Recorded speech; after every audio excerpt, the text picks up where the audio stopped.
ஒரு அழகான நதியில எறும்பு ஒன்று மரத்துல ஏற ட்ரை பண்ணுச்சு. ஐயோ விழுந்துட்டே காப்பாத்துங்க காப்பாத்துங்க ஹெல்ப் ஹெல்ப் ஐயோ விழுந்துட்டே காப்பாத்துங்க காப்பாத்துங்க யாராவது உதவி செய்யுங்களே ப்ளீஸ் ஹெல்ப் ஹெல்ப் யாராவது எனக்கு உதவி செய்யுங்க. இது ரொம்ப நேரம் அந்த தண்ணியில தத்தளிச்சுக்கிட்டே இருந்துச்சு. அதுக்கு உதவி செய்ய யாரும் இல்லை.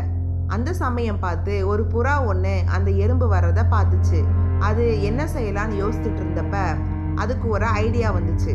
அது பறந்து போய் இதை ஹெல்ப் பண்றதுக்காக யோசிச்சுக்கிட்டே போச்சு. ஹெல்ப் பண்ணுங்க காப்பாத்துங்க காப்பாத்துங்க யாராவது ஹெல்ப் பண்ணுங்க காப்பாத்துங்க காப்பாத்துங்க யாராவது ஹெல்ப் பண்ணுங்க காப்பாத்துங்க. ஆத்த ரொம்ப தூரம் கடந்து போச்சு. உதவி செய்யறதுக்கு யாராவது இருக்காங்களான்னு பார்த்துக்கிட்டு இருந்தப்ப உதவி செய்யறதுக்காக அந்த புறா ஒரு இலைய பிச்சு அது மேல போட்டுச்சு. இலைய பின்பற்றியே அப்படியே கரையை சேர்ந்துச்சு.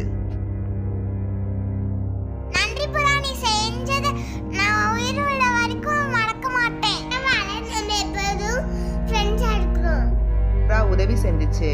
அதனால ரொம்ப மகிழ்ச்சி அடைந்த எறும்பு அதோட வீட்டுக்கு கிளம்பி போச்சு. இப்ப ஒரு நாள் ஒரு வேடன் அந்த புறாவை கல்லால் அடிக்க வந்தான். அந்த சமயத்துல அந்த எறும்பு அந்த வேடனுடைய காலை கடிச்சிச்சு.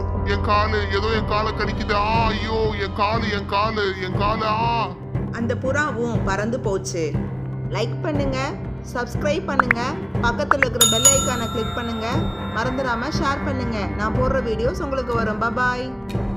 ஃப்ரெண்ட்ஸ், இந்த ஸ்டோரி மூலியமா நாம மற்றவங்களுக்கு எப்பவும் உதவி செய்யணும். அப்பதான் நாம ஒரு ஆபத்துல இருக்கிறப்ப நமக்கு உதவி கிடைக்கும். நான் ஹெல்ப் பண்ணதுனால தான் எனக்கும் உதவி கிடைச்சிச்சு.